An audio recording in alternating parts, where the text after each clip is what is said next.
আল্লাহ তুমি আমার গুনাহগার উম্মতকে বাঁচাও। বিশ্বনবী পাগলের মতো একবার হাউজে কাউসারে যাবেন, একবার সিরাতে যাবেন, একবার পুলসিরাতের দিকে, একবার হাউজে কাউসারের দিকে পাগলের মতো দৌড়াতে থাকবেন।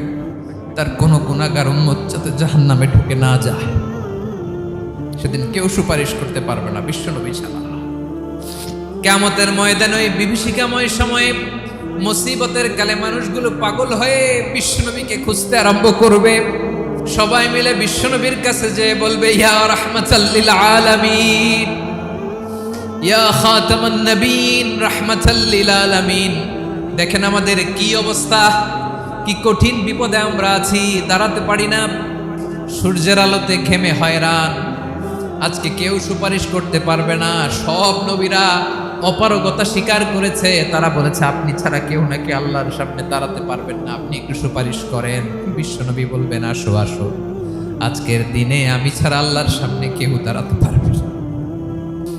বিশ্বনবী মাকামে মাহমুদে যে আল্লাহু আকবার বলে সিজদায় লুটিয়ে পড়বেন। আল্লাহ রাব্বুল আলামিন বিশ্বনবীকে এমন কিছু চমৎকার শব্দ শিখাবেন, ওই শব্দগুলো দিয়ে আল্লাহর প্রশংসা করে বিশ্বনবী কাঁদতে আরম্ভ করবেন। বিশ্বনবী এমন ভাবে অজর দ্বারায় সিজদায় লুটিয়ে পড়ে কাঁদবেন, রব্বুল আলামিনের রহমতের দরিয়ায় জোশ লেগে যাবে। রব্বুল আলামিন এই দৃশ্য থেকে সহ্য করতে পারবেন না। রব্বুল আলামিন বলবেন, ইয়া মুহাম্মদ ইরফা রাসাক, ও নবী আপনি মাথা তোলেন, মাথা তোলেন, আপনার কান্না আমি সহ্য করতে পারি না। নবী আপনি মাথা তোলেন, সাল তুতা, আজকে আপনি যা চাবেন তাই দেব। নবী আপনি সিজদা থেকে মাথা তুলেন, সাল তুতা, যা চাবেন তাই দেব। ওয়াশফা তুশাফা, যার জন্য সুপারিশ করবেন তার সুপারিশ কবুল করে নেব।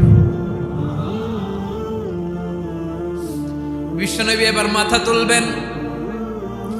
যে বিভীষিকাময় সময়ে প্রত্যেক নবী বলেছেন আমি পারবো না, প্রত্যেক নবী বলেছেন নফসি নফসি, আমার কি হবে আমি জানি না, আল্লাহ আমারে বাঁচাও। প্রতিটি নবী বলবেন নফসি নফসি, আল্লাহ তুমি আমারে বাঁচাও, আমারে বাঁচাও। বিশ্বনবী মাথা তুলবেন, তুলে বলবেন রব্বি হাবলি উম্মতি, আল্লাহ তুমি আমার গুনাহগার উম্মতকে বাঁচাও।